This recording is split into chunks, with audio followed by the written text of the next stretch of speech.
Okay, good evening friends, welcome to the channel now spy trading. And अभी मैं second party shoot कर रहा हूँ। ये वीडियो जिन्होंने अभी तक नहीं देखा है प्लीज़ जाके देखो कि ट्रेंड लाइन कैसे ड्रॉ करते हैं। एकदम बेसिक से समझाया हुआ है, ठीक है। उसको अंडरस्टैंड करने के बाद थोड़ा सा एडवांस लेवल पे आ जाते हैं कि चलो सीख तो लिया ट्रेंड लाइन ड्रॉ करना, ठीक है, कि हाँ इसके अंदर रहेगा खरीदेंगे बेचेंगे, बट ये निकल कैसे जाता है और कभी कभी नीचे जाके ऊपर आ जाता है, जैसे कि स्टॉप लॉस हिट हो जाता है, लॉस हो जाता है, ठीक है, फेक होता है ब्रेकआउट। ये सारा चीज़ हम लोग आज सीखेंगे। ये सब सुनने को मिला होगा आपको यूट्यूब पे, यहाँ वहाँ फलाना ढिमकाना, ठीक है। तो ये ना मैं आपको एकदम रियल में समझाता हूँ, एकदम टच वुड से समझाऊंगा। तो प्लीज़ लाइक कर दो वीडियो को सबसे पहले तो ये, और सब्सक्राइब जिन्होंने अभी तक नहीं किया प्लीज़ कर दो। और हम लोग चलते हैं फेवरेट अपने कैंडल्स के पास, ठीक है। अब ये चार्ट हम लोग को देखो ऑलरेडी पता है, तो हम लोग कोई भी एक ऐसा चार्ट ले लेते हैं ना जिसका चार्ट हम लोग को ना पता हो। जैसे कि अभी आप मेरे को बोलोगे भी कि मैं भी कभी कभी सोचता हूँ, मतलब मेरे सामने भी कोई जब ऐसे चार्ट पे बात कर रहा होता है ना, तो मुझे ऐसा लगता है कि ये तो दिखा दिखाया खेल है। मतलब सारे पत्ते बिछे हुए हैं, तुम कह रहे हो इक्का ले लो, गुलाम ले लो, बादशाह ले लो और तुम जीत जाओगे। तो मैं देख लेता हूँ, लाइव कोई सर्च करके देख लेते हैं यहाँ पर, ठीक है। Euro USD I think market चल रहा होगा, अभी नहीं चल रहा है। ओके तो गाइज़ थोड़ा सा सर्च करना पड़ा मेरे को, बाहर आना पड़ा। हम लोग कैसा फायर्स के अकाउंट में थे यहाँ पे, तो आई थिंक यूएस मार्केट भी नहीं चल रहा। सैटरडे हो गया आई थिंक, रात का टाइम है, रात को वीडियो बना रहा था, ध्यान में नहीं था मेरे। तो मैंने बीटीसी सर्च कर लिया। बीटीसी आप देख सकते हो यहाँ पे कॉइन मार्केट कैप पे मैंने ओपन करके रखा हुआ है, और आई थिंक बीटीसी अभी चल रहा है लाइव, ठीक है। आप देख सकते हो यहाँ पे प्राइस में चेंजेस आ रहा है। तो उस हिसाब से हम लोग यहाँ पे लाइव भी सीखेंगे और ब्रेकआउट्स और ये सारी चीज़ें कैसे हैपन होती है वो सब सीख लेंगे।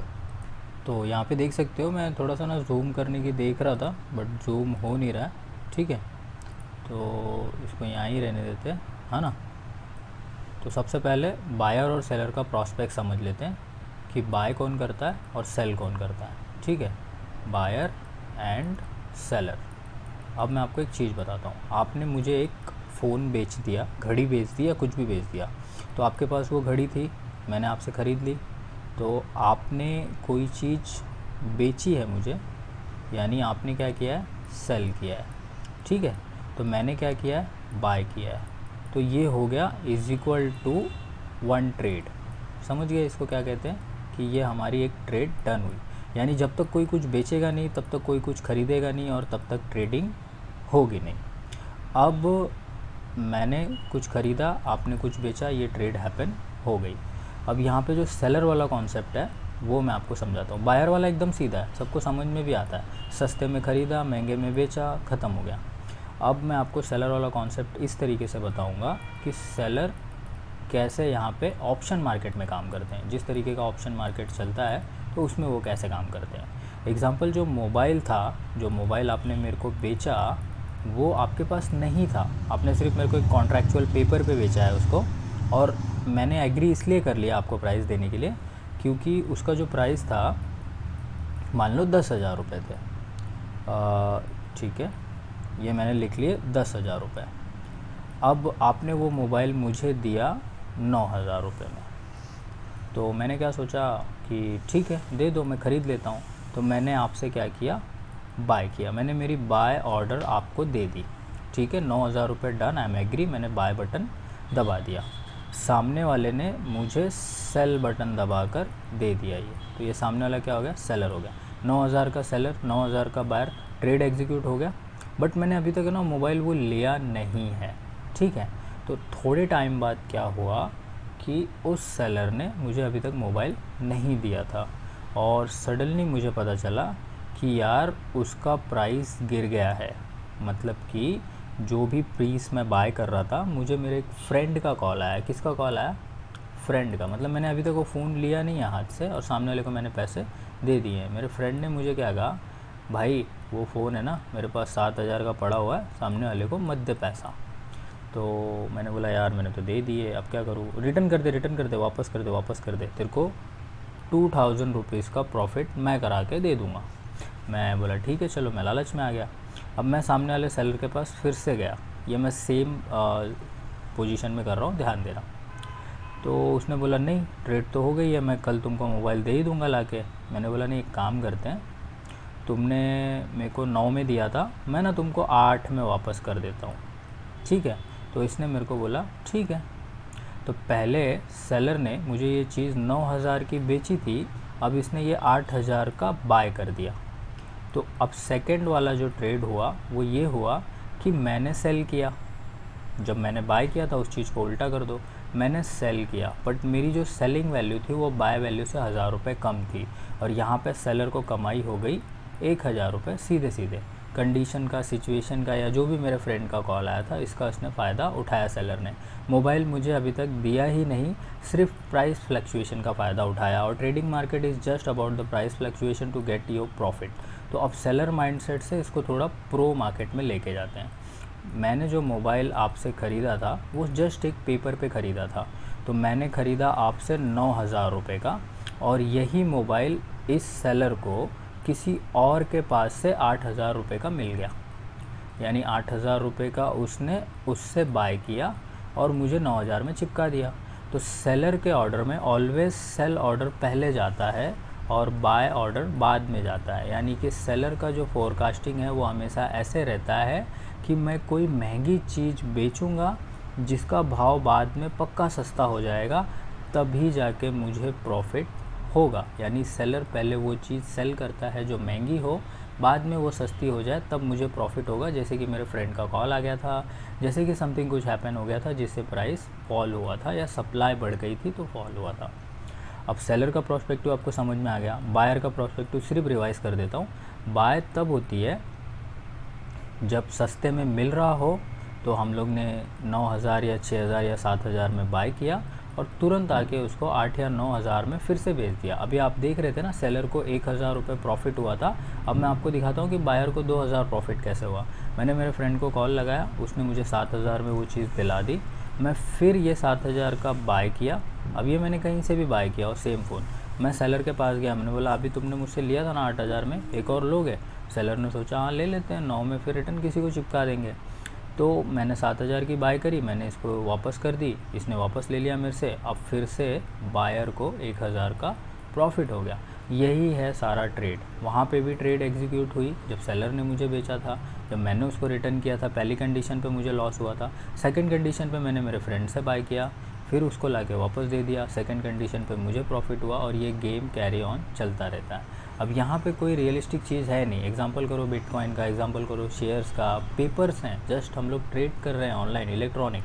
कोई चीज़ें हम ले दे नहीं रहे हैं एक दूसरे से, जस्ट प्राइस का खेल हो रहा है। और प्राइस के खेल में हमें ये दिखा दिया जाता है या सिखा दिया जाता है कि बस आप जो ऐसा कुछ खरीदो जो बढ़े या प्राइस भागे तो आपको अच्छा खासा प्रॉफिट हो जाएगा। तो सब हम एक दूसरे को ख़रीदना बेचना करते रहते हैं यहाँ पे। अब यहाँ पे एडवांस सीखने वाली बात ये है कि अगर हम कुछ ख़रीदते हैं इस पर्टिकुलर लेवल पे, तो हम सोचेंगे इसका प्राइस इससे ज़्यादा नीचे ना जाए, मैं इतना लॉस देख सकता हूँ।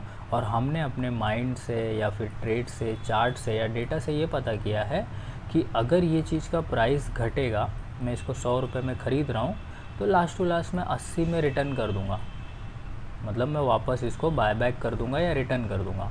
बट अगर मेरा डेटा सही हुआ, मेरा माइंडसेट सही हुआ, तो मुझे 50 रुपये मिलेंगे, मतलब कि 50 रुपये प्रॉफिट के या तो फिर लॉस के 20 रुपये। तो ये हो गया हमारा रिस्क एंड रिवॉर्ड। तो इस फोरकास्टिंग पे और इस प्रोबेबिलिटी पे ट्रेडर हमेशा ट्रेड करता है कि अगर 2 ट्रेड या एक ट्रेड भी निकल गई और एक लॉस भी हो गई तो भी अल्टीमेटली मैं प्रॉफिट में आ जाऊंगा। अब ये जो लॉस वाला मैटर मैंने आपको दिखाया है, ये जो 80 रुपये पे आप अपना स्टॉप लॉस पुट करते हो, ये क्या होता है। एग्जांपल करो ये 100 रुपीज़ है और ये 80 रुपीज़ है, तो यहाँ पे आपने बाय ऑर्डर क्रिएट करा हुआ है। तो 80 रुपये पे जब आप स्टॉप लॉस डालोगे तो आप सेल ऑर्डर क्रिएट करोगे, क्योंकि आपने 1000 में बेचा है और आप खुद चाहते हो कि अगर ये 80 रुपये चला जाए गलती से तो प्लीज़ इसको बेच देना, मैं 20 रुपीज़ का लॉस लेने को रेडी हूँ। सिस्टम को तो सिर्फ यही पता है। तो एग्जैक्टली आप 80 रुपये के सेलर हो, करेक्ट। 80 रुपये वाली प्राइस पे आप मार्केट के लिए सेलर हो, आप बेचोगे 1 क्वांटिटी, 2 क्वांटिटी, 10 क्वांटिटी, 50 क्वांटिटी, और 100 रुपये के प्राइस पे आप बायर हो। ये सिस्टम को पता है कि भले 1 क्वांटिटी हो, 10 क्वांटिटी हो, 100 क्वांटिटी हो, वॉइस वर्सा, आप बायर हो। यानी आप एक प्राइस पे बायर हो और एक प्राइस पे आप सेलर हो, तो प्राइस डिसाइड्स एवरीथिंग।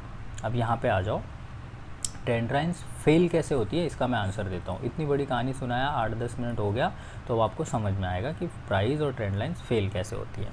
एग्जाम्पल करो, यहाँ पे अगर मैंने कोई चीज़ सेल कर दी है, अब इस चीज़ को ध्यान से देखना, अगर यहाँ पे मैंने कोई चीज़ सेल कर दी है, ठीक है, तो ये थी 100 रुपये की, तो मैं चाहूँगा कि वो घटे, तो यहाँ पे आ जाएगी वो 50 रुपये की, तो मैं इसको यहाँ पे बाय करके रिटर्न कर दूँगा। वो कहानी याद रखना, जब सेलर ने महंगे में मुझे कुछ बेचा था और जब उसका प्राइस मेरे फ्रेंड का कॉल आने पे सस्ता हो गया था, तो मुझी को ख़रीद के वापस दे दिया था।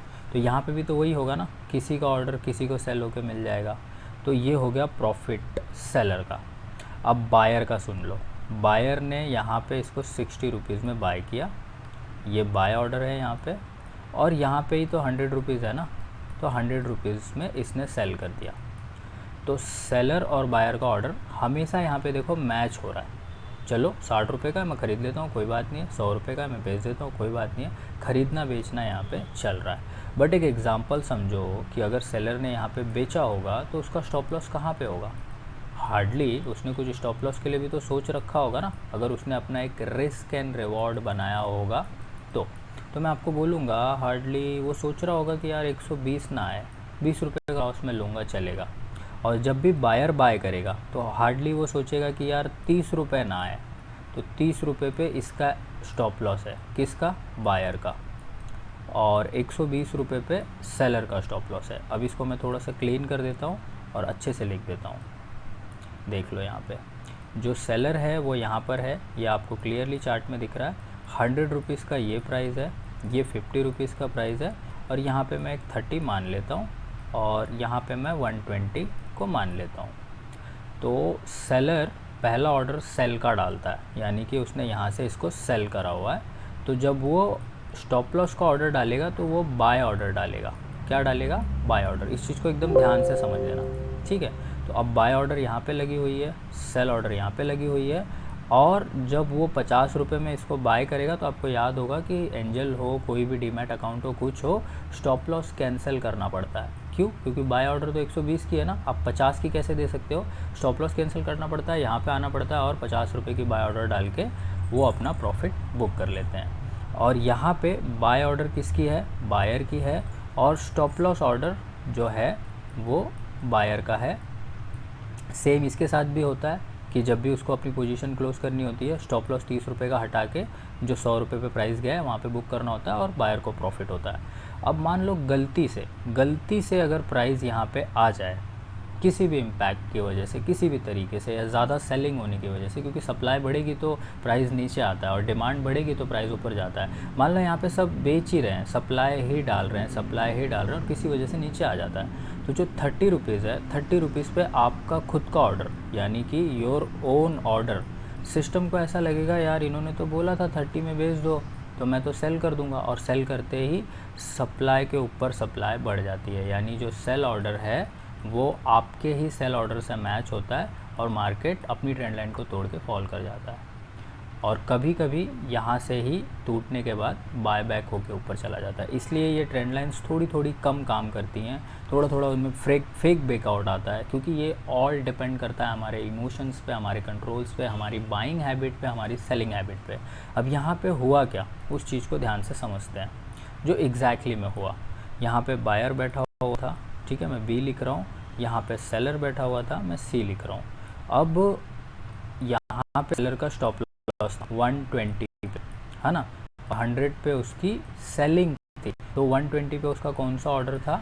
बाय ऑर्डर था। यहाँ पे बायर का ऑर्डर था, यहाँ पे भी बायर का ऑर्डर था, और यहाँ पे आप देखोगे ना तो बायर यहाँ पे क्रिएट हुए हैं, they are interested to buy, उन्होंने बाय किया। हार्डली उनको 20 रुपीज़ पंच करना था, 20 रुपीज़ पंच करे ही ये 20 रुपीज़ जो यहाँ पे बढ़ा हुआ है। सेलर तो चाहता था ना कि मेरा स्टॉप लॉस हिट हो तो मैं मार्केट से एग्जिट हूँ, बट वो ऐसे थोड़ी एग्जिट हो सकता है, उसको यहाँ पे अपनी बाय ऑर्डर डन होने के बाद ही वो मार्केट से बाहर जा सकता है। तो ये जो 20 रुपीज़ है ये अल्टीमेटली बायर को मिल गए। बायर सेलर एक दूसरे का स्टॉप टच करा के हिट करा के मार्केट में प्रॉफिट या लॉस करते हैं, और तब हम लोग को ऐसा लगता है कि हमारा बार बार स्टॉप लॉस हिट होता है। बट अगर आप ओवरऑल द गेम समझोगे तो आपको चीज़ें समझ में आ जाएंगी। अब सेलर ने हैवी क्वांटिटी सेट शॉर्ट करी हुई है, बहुत लोगों ने यहाँ पे 120 पे ऑर्डर डाला हुआ है।